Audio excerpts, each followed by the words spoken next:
rasa di jiwa, rindukan pelukmu Bapa. Izinkan ku untuk menyembah dengan apa yang ku punya. Tiada yang lebih berharga, hanya pribadimu Bapa. Biarkanlah ku menyembah, hatiku milikmu seutuhnya. Mari sambil mengangkat tangan di hadapan Tuhan, Bapak Ibu Saudaraku. Bukan hanya sekedar sebuah lirik pujian yang kita naikkan di hadapan Tuhan, namun sebuah penyataan hati kita bahwa Dia bukan hanya pribadi yang senantiasa tidak pernah meninggalkan setiap kita, namun Dia Tuhan satu-satunya pribadi yang mengenal setiap hidup kita. Amin. Untuk itu sama-sama kita datang di hadapan Tuhan, buka hati kita serahkan kehidupan kita naikkan pujian ini yang terbaik di hadapan Tuhan. Sejuta rasa di jiwa, rindukan izinkan ku menyembah dengan apa yang ku punya. Tiada yang lebih berharga, hanya pribadimu Bapa. Biarkanlah ku menyembah, hatiku milikmu. Kami datang dengan hati yang mengasihi Engkau Tuhan. Sejuta rasa di jiwa, izinkan ku untuk menyembah dengan apa yang ku punya. Tiada yang lebih berharga, hanya pribadimu Bapa. Biarkanlah ku menyembah, hatiku milikmu seutuhnya. Engkau pribadi yang mengasihi setiap kami Tuhan. Sejuta rasa di jiwa, rindukan pelukmu Bapa.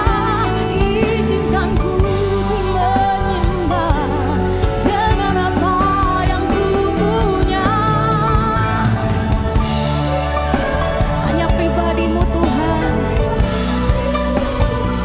Biarkanlah ku menyembah, hatiku milikmu seutuhnya. Hatiku milikmu seutuhnya. Hatiku milikmu seutuhnya. Selamat malam Bapak Ibu Saudara. Pada kesempatan doa malam ini kita akan mendengarkan firman Tuhan bersama-sama. Sebelumnya kita berdoa terlebih dahulu. Tuhan, kami berterima kasih malam hari ini kami boleh diberi kesempatan untuk kami mengikuti ibadah doa Jumat malam. Dan malam hari ini kami akan mendengarkan sebagian daripada kebenaran firman-Mu. Tuhan, Kau memberkati kami dan memberkati setiap umat Tuhan yang mendengarkan baik secara onsite maupun online. Tuhan yang akan memberi kami pengertian sehingga firman Tuhan yang akan kami pelajari bersama-sama memberi petunjuk, memberi tuntunan dalam perjalanan kehidupan kami. Dalam nama Tuhan Yesus Kristus kami berdoa dan kami mengucap syukur. Haleluya. Amin. Shalom.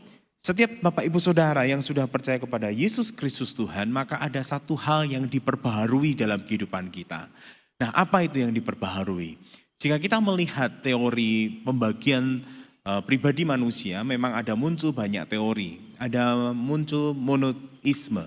Monoteisme muncul bahwa manusia itu hanya terdiri dari satu bagian. Lalu muncul dikotomi, lalu muncul trikotomi. Dikotomi manusia hanya terdiri dari tubuh dan jiwa, sementara trikotomi manusia terdiri dari tubuh, jiwa, dan roh. Nah, pada waktu kita bicara mengenai keselamatan yang dimana Yesus kerjakan dalam setiap kehidupan kita pribadi, maka yang dikerjakan Tuhan dalam kehidupan kita itu adalah roh kita. Sehingga kemudian roh kita itu menjadi sesuatu yang baru di dalam kehidupan kita, sehingga setiap kita bisa bersekutu, setiap kita bisa berjumpa, setiap kita bisa boleh melayani Tuhan dan punya kerinduan kepada Tuhan. Sehingga Bapak Ibu Saudara yang sudah percaya kepada Yesus Kristus sebagai Tuhan dan Juru Selamat, maka ada kepastian di sana Bapak Ibu Saudara itu memiliki hati yang baru. Mari kita lihat Alkitab kita dalam Yehezkiel pasal yang ke-36 ayat yang ke-26. Di sana dikatakan seperti ini Bapak Ibu Saudara. Kamu akan kuberikan hati yang baru dan roh yang baru di dalam batinmu. Dan aku akan menjauhkan dari tubuhmu hati yang keras dan kuberikan kepadamu hati yang taat. Jadi waktu kita percaya kepada Yesus Kristus Tuhan, kata Yehezkiel, kita itu diberikan hati yang baru. Hati yang punya kecenderungan untuk mentaati firman Tuhan. Hati yang punya kecenderungan untuk kita boleh dengar-dengaran apa yang Tuhan mau dalam kehidupan kita. Sebab jujur Bapak Ibu Saudara, waktu kita sebelum terima Tuhan Yesus, kita ini orang berdosa. Nah, waktu kita ini orang berdosa dan kita punya dosa warisan, maka kecenderungan orang yang berdosa itu terus melakukan dosa. Sehingga kita tidak terluput dari namanya hukuman dosa. Tapi syukur karena Yesus Kristus sudah turun, dia sudah mati, dia sudah tersalib dan menebus dosa kita, maka meskipun kita masih punya dosa asal atau dosa yang diwariskan dari orang tua kita, yang diwariskan dari Adam dan Hawa, tapi karena kematian Kristus, karena penebusan Kristus, maka kita memperoleh hati yang baru. Hati yang baru itu yang menyebabkan kita punya kecenderungan untuk kita bisa taat. Dikatakan dalam Yehezkiel, aku akan menjauhkan dari tubuhmu hati yang keras dan kuberikan kepadamu hati yang taat. Hati yang baru itu hati yang kita punya kecenderungan untuk boleh taat kepada Tuhan. Hati yang baru itu kita punya kecenderungan untuk kita boleh mengasihi Tuhan lebih lagi. Dan bukan hati yang keras, kata Yehezkiel. Nah, persoalannya dalam Yohanes pasal yang ke-10 ayat yang ke-10. Di sana mengatakan begini Bapak Ibu Saudara. Pencuri datang hanya untuk mencuri dan membunuh dan membinasakan. Ada yang gak suka ketika setiap kita percaya kepada Tuhan. Ada yang tidak suka kepada setiap orang yang mulai menerima Yesus Kristus Tuhan di dalam hidupnya. Nah, siapa yang gak suka itu pribadi yang tidak kelihatan. Pencuri di sini jelas dikatakan itu iblis. Pencuri di sini adalah roh jahat. Pencuri di sini adalah pribadi yang tidak menyenangi, di mana setiap orang yang sudah percaya Yesus mendapatkan hati yang baru. Sehingga dia ingin curi, dia ingin ambil supaya dia bisa menyebabkan orang-orang menjadi tidak taat. Sehingga dia menyebabkan orang-orang yang dicuri hatinya, yang dicuri dari hati yang baru itu menyebabkan menjadi kumpulan sekawanannya. Disinilah ada sebuah kewaspadaan yang perlu kita ketahui bersama-sama. Ketika Tuhan sudah berikan hati yang baru, ketika Tuhan sudah memberikan hati yang taat, ada yang gak suka tentang hal itu. Dan itu ingin dicuri, itu ingin diambil. Iblis tidak suka kalau melihat manusia itu taat kepada Tuhan. Iblis tidak suka kalau melihat manusia itu lebih cenderung mengikuti perintah Tuhan daripada mengikuti perintahnya dia. Sehingga dia mencoba dengan berbagai macam cara dan dia disebut sebagai bapa pendusta, bapa pembohong. Dia berusaha untuk membohongi manusia, dia berusaha untuk memberikan dusta kepada manusia dengan tujuan satu, hati yang baru itu tercuri di dalam setiap kehidupan orang yang sudah percaya kepada Yesus Kristus. Itulah sebabnya kita memberikan sebuah warning dalam kehidupan kita. Di dalam Efesus pasal yang keempat ayat yang ke-27.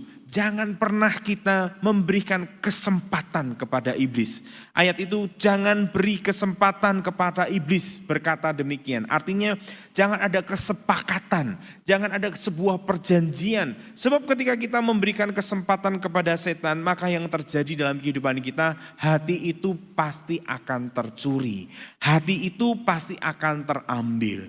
Itulah sebabnya Yesus mau setiap orang yang sudah percaya kepada dia, di dalam Alkitab kita mengatakan jagalah hatimu dari segala kewaspadaan karena di situ muncul kehidupan. Jadi waktu kita menjaga hati kita dari segala kewaspadaan, maka muncullah kehidupan lewat hati kita yang baru itu. Kita bisa menjadi dampak, kita bisa menjadi pengaruh buat banyak orang lain. Tapi persoalannya sekali lagi, Waktu kita kasih kesempatan buat setan, waktu kita kasih kesempatan buat iblis untuk mengambil atau mencuri sumber hidup atau hati yang baru, hati yang cenderung taat kepada Tuhan itu menjadi problem dalam kehidupan kita. Apakah Bapak Ibu Saudara masih memiliki hati yang baru? Atau jangan-jangan hati itu sudah tercuri oleh kuasa si jahat. Apa tandanya jika hati kita sudah tercuri? Saya kasih tahu dulu Bapak Ibu Saudara. Iblis itu ada kata yang dipakai dalam bahasa Yunani maupun bahasa Ibrani. Salah satu yang tertulis di Alkitab Bapak Ibu Saudara di dalam Perjanjian Baru. Di sana ada kata yang menggambarkan iblis dengan kata Beelzebul. Beelzebul artinya adalah lalat atau dikatakan dewa lalat, dewa kejijikan, dewa kekotoran. Itu arti dari kata Beelzebul. Nah, pada waktu dikatakan sebagai dewa lalat, maka lalat yang pernah Bapak Ibu Saudara lihat, lalat yang pernah Bapak Ibu Saudara tahu entah itu di rumah, di pasar atau di mana saja, maka tidak ada satupun lalat yang menyukai hal-hal yang bersih. Lalat selalu menyukai sesuatu yang kotor. Lalat selalu menyukai sampah, hinggap di bangkai, hinggap di sampah, hinggap di beberapa tempat yang sebenarnya kita tidak suka, di mana tempat itu adalah tempat yang kotor. Tapi itulah lalat, itulah Beelzebul. Nah, bagaimana dengan kondisi hati kita? Jika hati kita itu kotor, jika hati kita itu dalam keadaan yang tidak baik, hati-hati. Sebab iblis bisa saja menghampiri kita. Jangan beri kesempatan kepada iblis, kata Efesus pasal 4 tadi.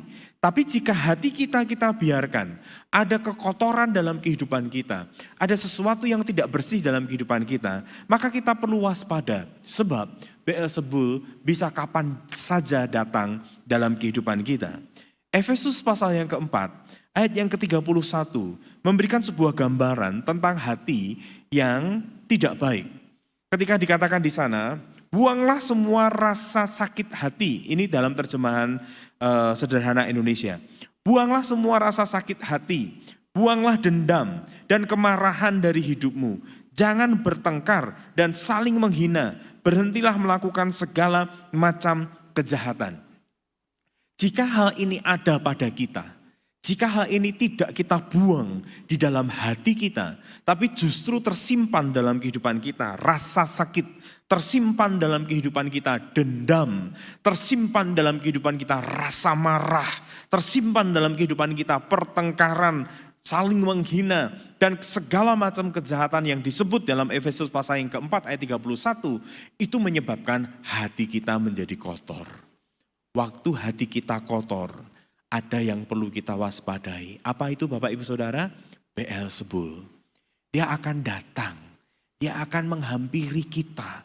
Dia akan curi hati yang baru. Yang Tuhan sudah beri waktu kita terima dia sebagai Tuhan dan Juru Selamat.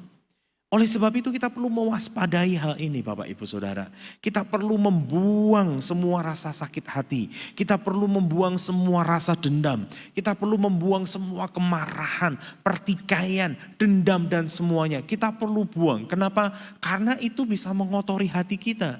Karena itu bisa membuat hati kita menjadi kotor dan tercuri oleh setan. Hati kita tiba-tiba bisa menjadi keras kembali. Hati kita bisa menjadi tidak taat lagi kepada Tuhan oleh karena kita mengizinkan sesuatu yang kotor dalam kehidupan kita. Dalam doa Jumat malam ini ketika Bapak Ibu Saudara bersekutu, ketika Bapak Ibu Saudara mencari Tuhan dan menemukan dia, Bapak Ibu Saudara bisa berkata kepada Tuhan, Tuhan jagalah hatiku, Tuhan jagalah hatiku. Supaya hatiku tetap murni, tetap bersih, tetap berkenan kepada Allah. Nah Bapak Ibu Saudara, mari kita akan lihat. Hati yang perlu kita jagai adalah hati di mana dalam Amsal tadi mengatakan, jagalah hatimu dengan segala kewaspadaan karena dari situlah terpancar kehidupan. Hati ini perlu kita terus jaga sebab hati yang baru itu kita peroleh ketika kita percaya sama Tuhan. Hati itu kita perlu jaga karena di situ terpancar kehidupan. Ada dua macam kata kehidupan yang dipakai di dalam Alkitab kita. Yang pertama menggunakan kata bios yang artinya kehidupan atau hidup. Tetapi bios itu bicara mengenai kehidupan yang sementara, kehidupan yang ada waktunya. Sementara ada kata yang kedua namanya kata zoe atau zoe. Nah, zoe itu artinya satu kehidupan yang kekal atau eternal bersama-sama dengan Tuhan. Jika kita bisa menjaga hidup kita, menjaga hati kita tetap dalam kewaspadaan, maka akan terpancar kehidupan. Artinya hidup Bapak Ibu Saudara sebagai orang Kristen, sebagai orang yang menjadi percaya kepada Tuhan, sebagai murid Kristus, kemana saja Bapak Ibu Saudara, ketika di tempat pekerjaan, ketika di tempat pelayanan, ketika di kampung-kampung, ketika Bapak Ibu Saudara bertemu dengan siapapun yang ada di sana, maka Bapak Ibu Saudara bisa menjadi berkat, bisa menjadi suratan yang terbuka.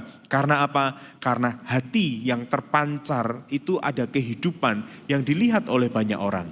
Kita bisa membayangkan betapa banyak orang akan diberkati lewat kehidupan kita karena hati kita memancarkan sebuah kehidupan. Karena hati kita memancarkan satu yang bisa dinikmati oleh banyak orang. Oleh sebab itu sekali lagi Alkitab kita mengatakan jagalah hatimu dengan segala kewaspadaan karena di situ terpancar kehidupan. Nah, hati yang baru itu yang Tuhan sudah berikan dalam kehidupan kita, yang pertama kita harus jaga. Jangan beri kesempatan buat setan, jangan beri kesempatan buat iblis untuk mencuri hati kita dengan mengizinkan hal-hal yang tidak baik, dendam, iri hati, kebencian, pertikaian ada di dalam kehidupan kita. Tapi sebaliknya, kita harus menjaga hati kita dari segala kewaspadaan karena itu ada pancaran kehidupan.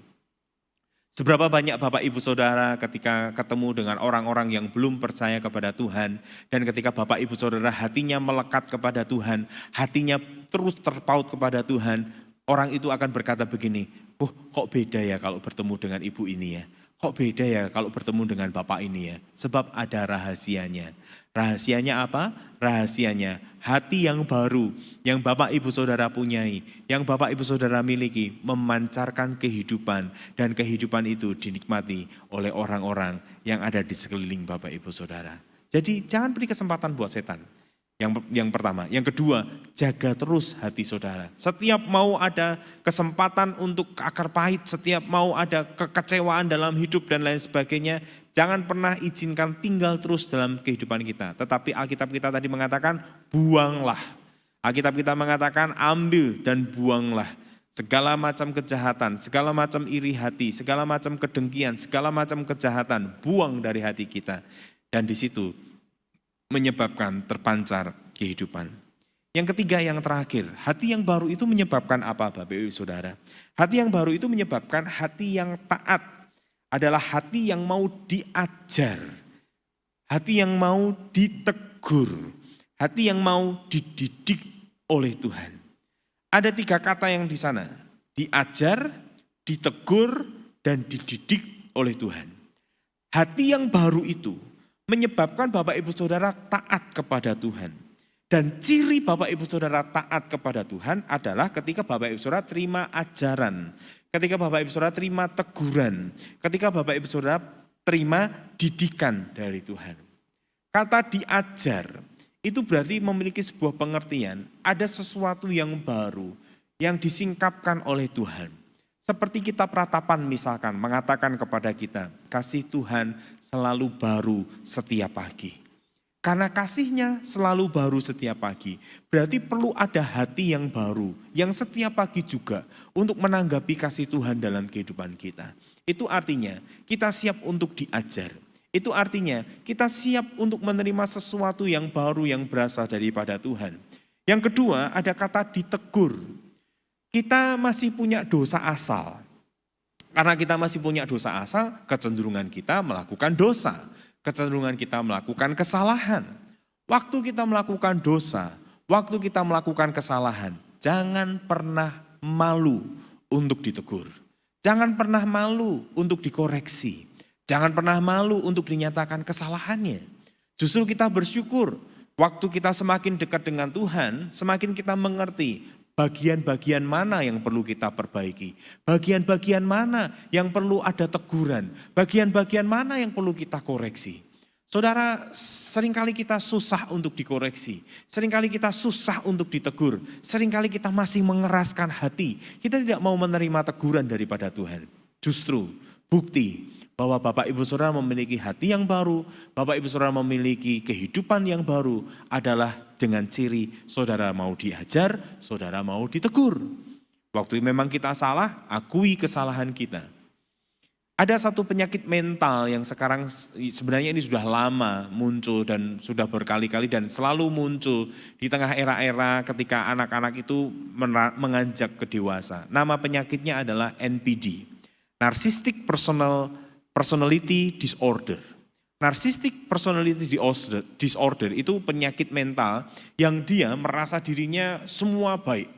Yang dia merasa dirinya semua yang dikerjakan benar dan tidak ada salah. Dia merasa bahwa apa yang aku lakukan, apa yang aku buat itu the best dan tidak ada kesalahan. Itu penyakit NPD, Narcissistic Personality Disorder. Bapak Ibu Saudara, orang-orang yang kena penyakit NPD adalah orang-orang yang gak mau ditegur. Orang-orang yang terus mengakui kesombongannya, mengakui prestasi-prestasinya, tetapi menafikan atau meniadakan kelemahan-kelemahannya. No. Setiap kita punya namanya blind spot. Setiap kita punya namanya titik lemah.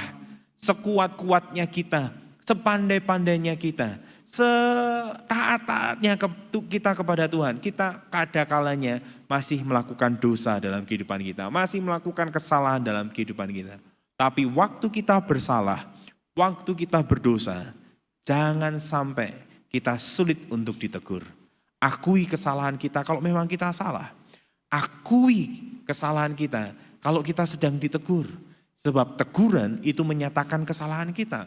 Teguran berarti ada sesuatu yang gak benar dalam kehidupan kita. Sehingga hati yang baru itu dengan ciri mau ditegur. Dan yang terakhir, hati yang taat dengan ciri mau diajar, mau ditegur, hati itu juga mau dididik. Artinya ada perubahan-perubahan yang terus terjadi di dalam kehidupan kita. Kita tidak pernah bisa terus berpaut dengan masa lalu kita dengan kita berkata, ya aku begini sejak aku lahir, ya aku begini, sifatku tuh ya begini, karakterku yang begini. Tidak bisa. Semua orang yang di dalam Tuhan, semua orang yang di dalam Kristus harus mengalami perubahan hidup di dalam dirinya. Dan bagaimana dia merubah hidupnya ketika hatinya mau dididik oleh Tuhan. Ketika kita terbuka dengan didikan, ketika kita mau terbuka dengan hajaran, setiap anak yang terbuka dengan hajaran dan didikan, dia mengerti betul bahwa hidupnya akan mengalami perubahan di dalam dirinya. Tetapi jika hatinya tidak mau ditegur, hatinya tidak mau dihajar, maka dia akan terus mengeraskan hati, dia akan terus tidak mau hidup dalam ketaatan, dan dia akan hidup dalam pemberontakan. Malam hari ini, di ibadah Jumat malam ini, Tuhan memberikan hati yang baru kepada setiap kita. Yehezkiel sekali lagi mengatakan kepada kita, kamu akan kuberikan hati yang baru dan roh yang baru di dalam batinmu, dan aku akan menjauhkan dari tubuhmu hati yang keras dan kuberikan kepadamu hati yang taat. Kiranya hati yang baru, kiranya hati yang taat itu terus terpelihara dalam kehidupan kita sampai Tuhan Yesus datang kali yang kedua. Mari kita berdoa untuk firman Tuhan. Bapa, malam hari ini Engkau sudah berbicara kepada setiap kami.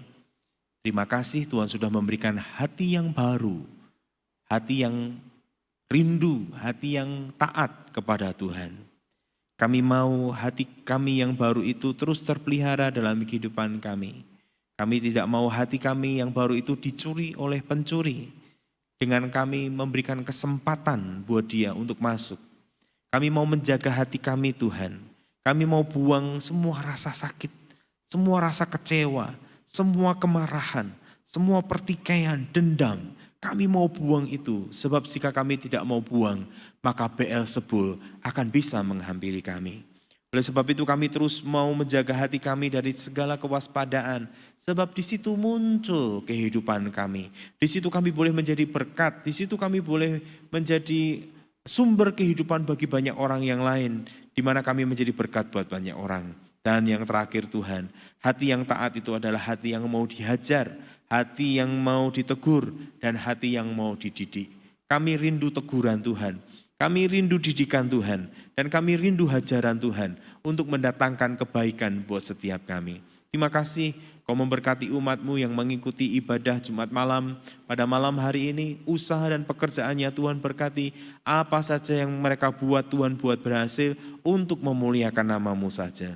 Terima kasih Tuhan, kami menyerahkan ibadah doa malam ini ke dalam tangan kuasa Tuhan dan pemberitaan firman ini ke dalam tangan kuasa Tuhan. Hanya di dalam nama Yesus Kristus kami berdoa dan kami mengucap syukur. Haleluya. Amin. Tuhan Yesus memberkati Bapak Ibu Saudara. Biarkanlah ku menyembah,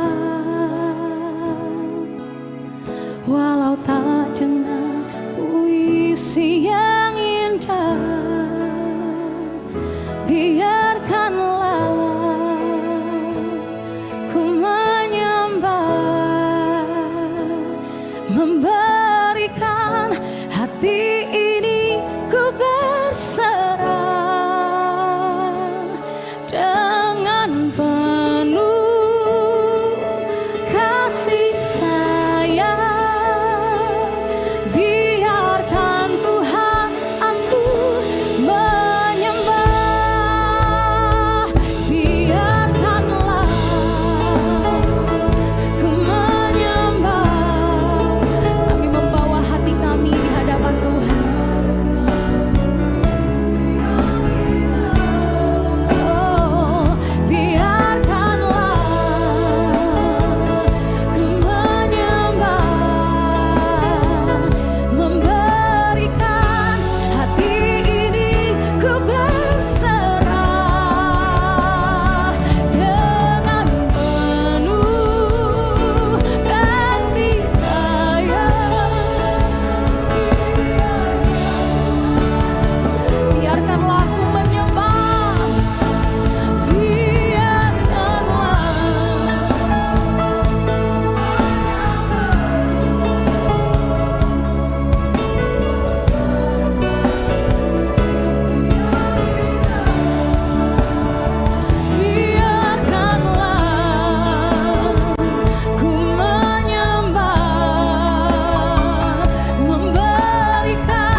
Terima kasih Tuhan atas kebaikan-Mu, Kau telah pimpin kami untuk menyelesaikan ibadah doa malam di malam hari ini. Kami percaya Tuhan, di tengah-tengah pergumulan kami tetap setia kepada Engkau Tuhan, untuk terus Tuhan memanjatkan doa kami. Kami tidak mampu Tuhan, tapi Engkau memampukan kami Tuhan. Karena kami percaya Tuhan, jika kami Tuhan sungguh-sungguh di dalam Engkau, mencari Engkau Tuhan, setiap saat, setiap waktu Tuhan, setia Tuhan mencari Engkau, kami percaya ada jalan keluar dalam setiap permasalahan kami. Kuatkan kami senantiasa Tuhan, melalui firman-Mu, kami percaya Tuhan, Kau akan terus bekerja melalui firman dalam hidup kami. Roh Kudus, Kau ingatkan kami terus apa yang kami lakukan, supaya kami terus menjadi orang-orang yang tangguh di dalam Engkau. Terima kasih Tuhan. Urapi hamba-Mu yang telah menyampaikan firman-Mu, Kau berkati hamba-Mu senantiasa dalam keluarganya, dalam setiap pelayanannya, dan setiap apa yang dilakukan hamba-Mu berhasil untuk kemuliaan nama-Mu saja Yesus. Kau juga terus memberkati Tuhan setiap jemaat-Mu dimanapun mereka berada. Kau berkati mereka senantiasa dalam kehidupan keluarga, pekerjaan, bisnis, pendidikan, pelayanan. Kau buat hamba-hamba-Mu Tuhan, anak-anak-Mu di gereja ini berhasil untuk kemuliaan nama-Mu saja. Terima kasih Tuhan. Kami terus juga berdoa Tuhan bagi pemerintah negara ini. Bapak Presiden bersama seluruh staf jajarannya, Kau berikan kekuatan yang baru senantiasa. Kau berikan hikmat-Mu untuk dapat menyelesaikan permasalahan-permasalahan yang ada di negara ini. Terima kasih Tuhan. Lalu kekasih, kita mengangkat kedua tangan kita untuk menerima berkat dari Allah Bapa. Tuhan,